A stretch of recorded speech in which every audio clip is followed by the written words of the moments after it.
Hi, in this video, we want to look at the independence between normal distribution linear forms and normal distribution quadratic forms. All right, so remember, a linear form is a matrix times the random vector for us, and a quadratic form is transpose of the random vector times a matrix times the random vector itself. And almost always, when we're talking about the quadratic form, we're going to be talking about a symmetric matrix. Now, everything that's in this video only addresses the normal distribution. This does not generalize. This is only for special cases. If there is something that could be applied to other random variables, then look through and dig through it. But if you're unsure, this is for normal only. Okay, so why do we care? Well, it works out that if we approach things from a matrix point of view, a lot of theorems from our mathematical statistics and our theoretical statistics courses come out very nicely, and they're easier, they're faster, there's less lines, less work, less thinking. The theorems just kind of flow easily. While if we try to do it like the old school way, without using matrix notation, we have to do some brute forcing. Okay, so when we talk about a linear form, here's an example. Let's talk about the sample mean. Well, the sample mean is just the j vector dot product with our sample, right? And then I divide by 1 over n. So I can see that I have a matrix times our random variable vector. Okay, now what about s squared? Well, the unbiased sample variance estimate. Well, here I can write this as y transpose times I minus 1 over nj times y, and then multiply by the scalar 1 over n minus 1. Remember, the n minus 1 part makes it unbiased. Well, we're going to see in a little bit that because we use the theorems from this, we can see very quickly that when we're dealing with normal, the sample mean and the sample estimate of variance, that they're going to be independent of each other, which is like a big deal in our mathematical statistics course. Here, it's just going to be a footnote because it comes so quickly, so easily. All right, let's look at some other examples that will be useful. Well, let's look at the slope from regression. Well, if I look at this, this is going to be a linear form. And if I look at this, this is a quadratic form. So if I have certain properties between these two matrices, I automatically have certain properties between the slope and the sample variance estimate. Okay, so we're going to be taking a look at the independence between linear forms and quadratic forms. We also want to consider the independence between two quadratic forms. So here's examples of two quadratic forms. I didn't work out the matrices for these, but these are if we want to go ahead and brute force our way through it. And another thing we want to consider is the situation where we have multiple quadratics, more than two. We're not going to really talk about this too much, but conceptually, we can see how it will be important. All right, so before we get to our first theorem, let's remember something that's an important result is that if y is multivariate normal, a and b are constant matrices, then a times y, b times y are independent if and only if b sigma a transpose is equal to 0. Okay, so remember when we talk about multivariate normal, we're in that special situation, we have it that covariance equals 0 is equivalent to independence. This only applies in special situations such as the normal distribution. All right, so for theorem 5.6a, let's say that y is normally distributed multivariate, B is a constant matrix, A is also a constant matrix, and it's square. Then, let's see, and let's see, let me look. Oh, okay, so, and we're going to go ahead and say that A is symmetric. Then the quadratic form of y and a, the linear form of b and y, these are independent if and only if b times sigma a transpose is equal to 0. Okay, so what we're going to do, we're only going to prove the special case of a is symmetric idempotent, and we're not going to worry about the generalized case. The generalized case does work out if we want to brute force our way through it and work through that proof, but I'm just going to go over the special case right now and just to kind of convince you that the general case is true. All right, so only consider the case where A is idempotent and symmetric. Okay, well then the quadratic form is going to be equal to y transpose AAY. Why is that? Well, A is idempotent, which means that A squared is equal to A. So I'm replacing A with A squared because idempotence allows me to do that. Well, here, that's A. A is symmetric, so this is the same as A transpose. Okay, not too shabby. So I have transpose, transpose, then the same thing, but in reverse order. Well, I look at this and I know that if I factor out that transpose operator, I can switch the order of A and Y. So I see that I have AY transpose times AY.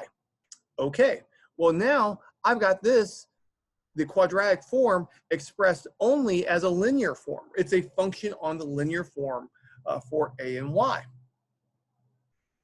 And that's going to be important because we know that independence of random variables gives me independence on functions of the random variables. Okay, so here in this proof, we're making the assumption that, because we're going this way with it, B times sigma A transpose is equal to 0. That implies that the covariance of A linear forms and B's linear form is equal to 0. Well, if we remember, since Y is normally distributed, the BY linear form and the AY linear form are also normally distributed. I have covariance of 0, normally distributed for both of them. That tells me that they are independent of each other. Okay, well, here, this I could represent as a function on the linear form of AY only. Okay, so I have a function on something that's normal, and that normal thing is independent of another thing that's normal.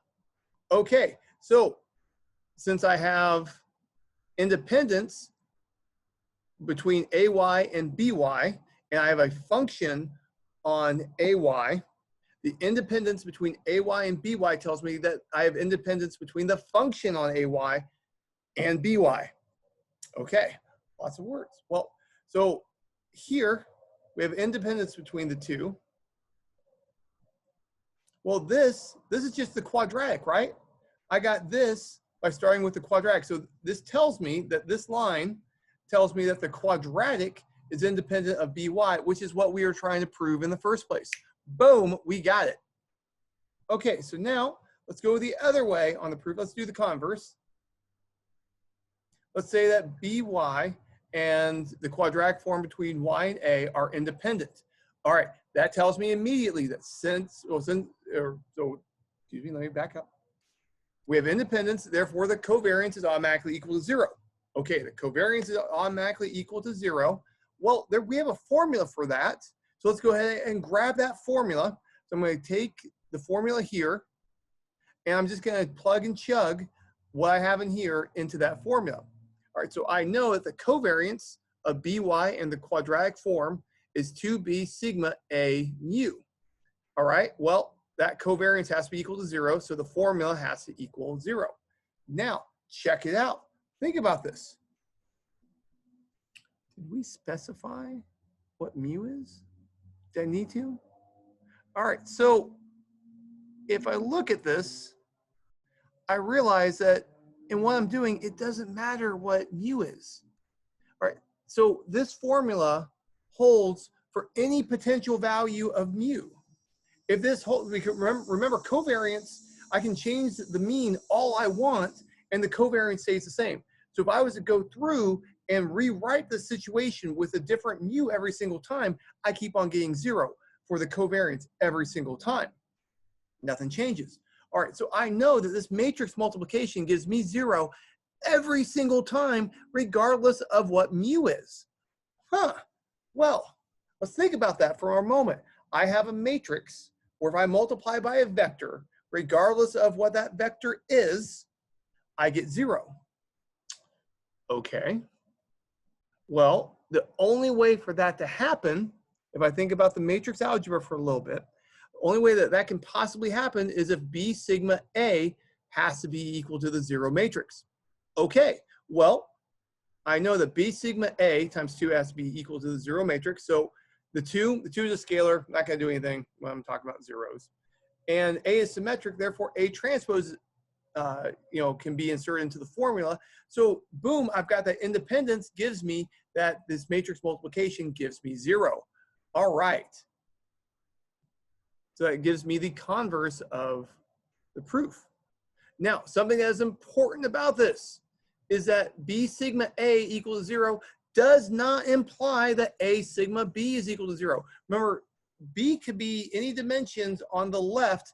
It just had to have the same, on the right, it had to have the same dimensions as Y. All right, so this matrix multiplication may not even be defined. So A is a P by P matrix. Sigma is a P by P matrix. B is K by P. So this may not even make sense to even talk about this. But in general, even if the matrix multiplication works out, this statement does not imply this statement. That's important. Okay, so let's go ahead and take a corollary of this.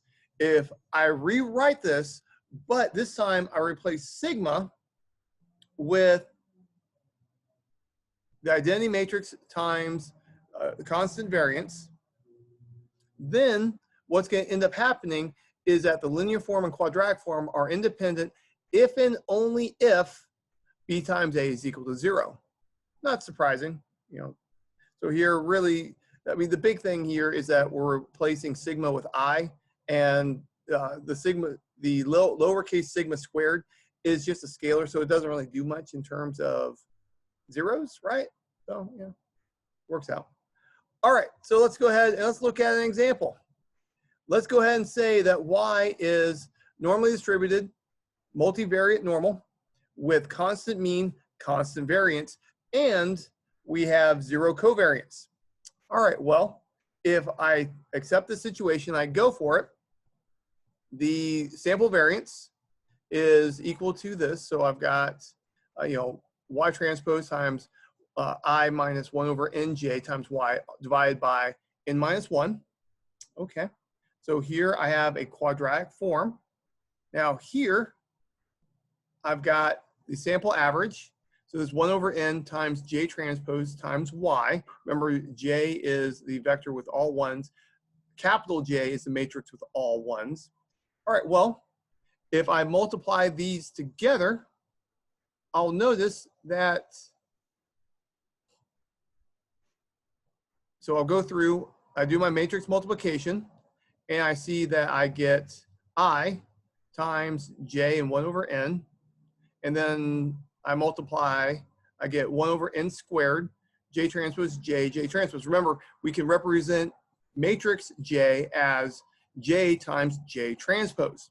Okay, well, if I look at this part right here, remember J transpose times J is, the vector of all ones dot product with itself. So it's 1 plus 1 plus 1 plus 1 plus 1, which is better known as n.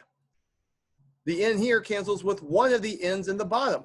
So I end up getting the same thing that's equal to 0. Therefore, Y bar and S squared are independent of each other when we're dealing with normally distributed data.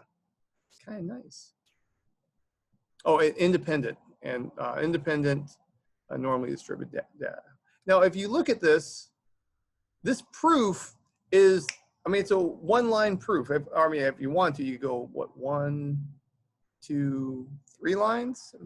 It's really quick and easy. That's much easier than the version that you go through when you read the Casella book. I love that book, by the way. It's a beautiful book. On Christmas Eve at night, I read it to my children. No, I'm just kidding. My daughter would light her bed on fire if I did that. All right, so theorem 5.6b. If Y is normally distributed, multivariate normal, and we're going to go ahead and say that A and B are symmetric constant matrices, then the quadratic forms of A and B are independent if and only if A sigma B is equal to 0. Now, something that is important about this, they're symmetric. and they're going to have dimension p by p. Okay.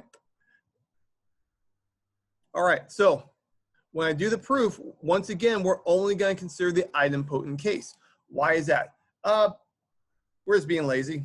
We could tough through, we could pick up the book and do the full proof if we wanted to, but this is pretty quick and easy, and you know, it's a very elegant, short proof if we assume idempotent.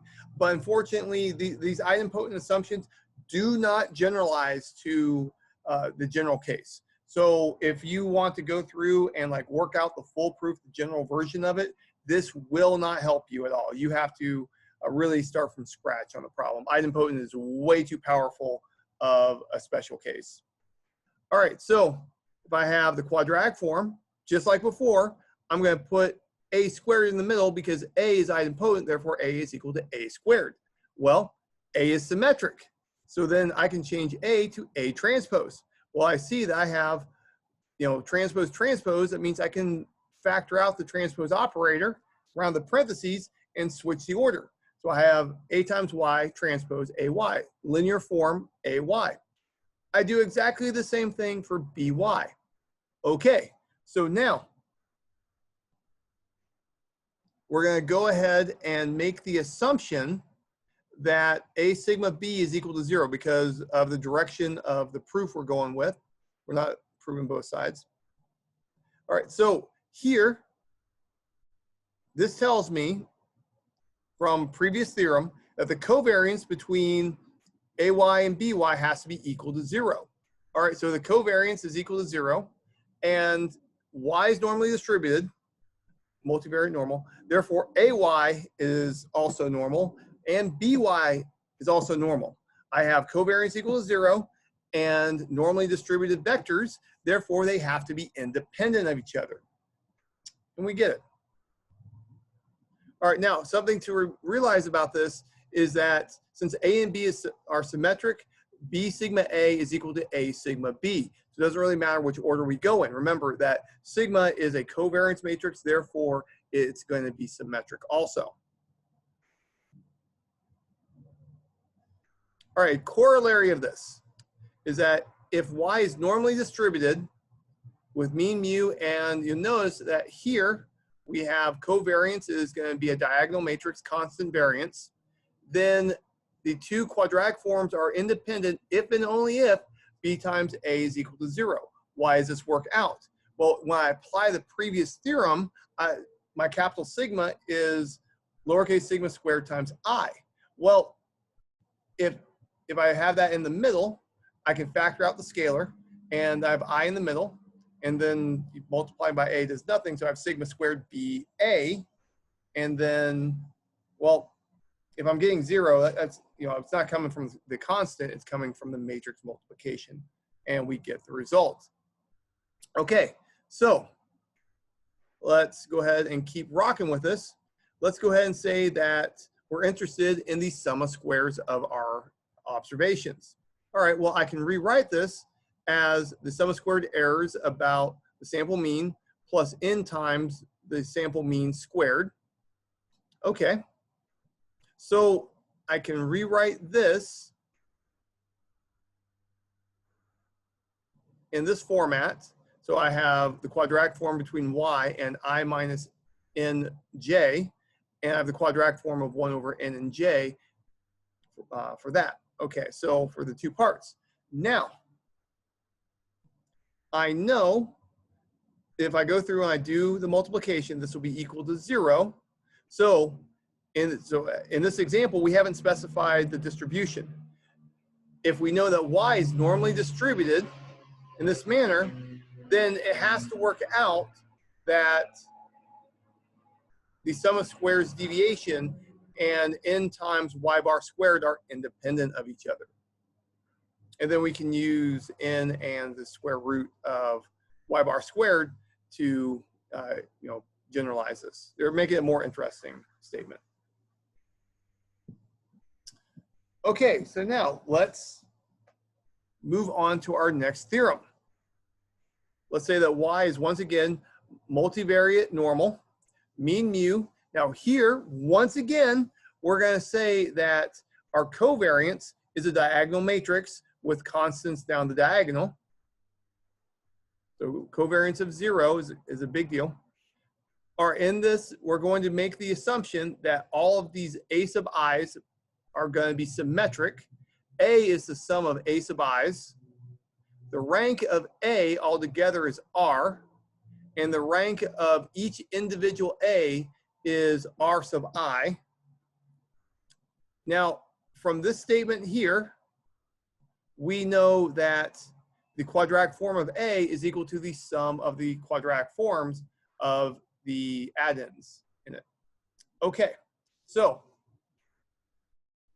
in this situation,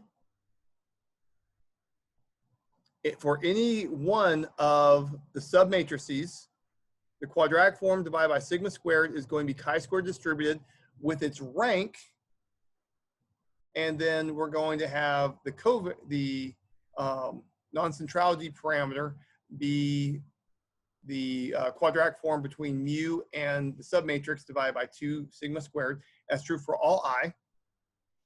Here, we're going to have quadratic form of AI, AJ are independent whenever I and J do not equal each other. And the quadratic form of A divided by sigma squared is going to be chi-squared distributed with R degrees of freedom. And then quadratic form of mu and A divided by 2 sigma squared will be the non-centrality parameter. All of these are true. So if this part is correct up here, then these 3 things are correct if and only if. So there's layers to this logic.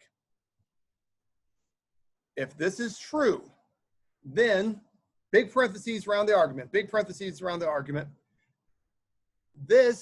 These 3 are correct if and only if 2 of these 3, or there's a special combination, are going to be true. So when I have all of this, if these 3 are correct, then this rest of the stuff is correct also. If all of this is correct and 2 of the 3 of these are correct, then these are also correct. Lots of layers to this. It's really like a whole bunch of theorems kind of being smushed together in this. All right, so what's the right-hand side of this if and only if statement? So 2 of the 3 of these hold. AI is idempotent for all I. The product between A and I is equal to 0 for all I and J that are different. A is equal to the sum of AI's, which is idempotent. Or if C is true and the rank of A is equal to the sum of the subranks.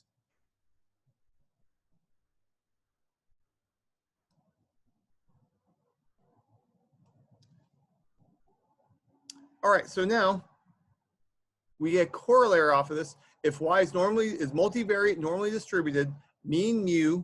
Now here, notice that once again, we have a constant diagonal matrix. And we say that AI is symmetric for all I. The rank of AI is equal to Ri. And Y transpose Y is equal to I mess this up.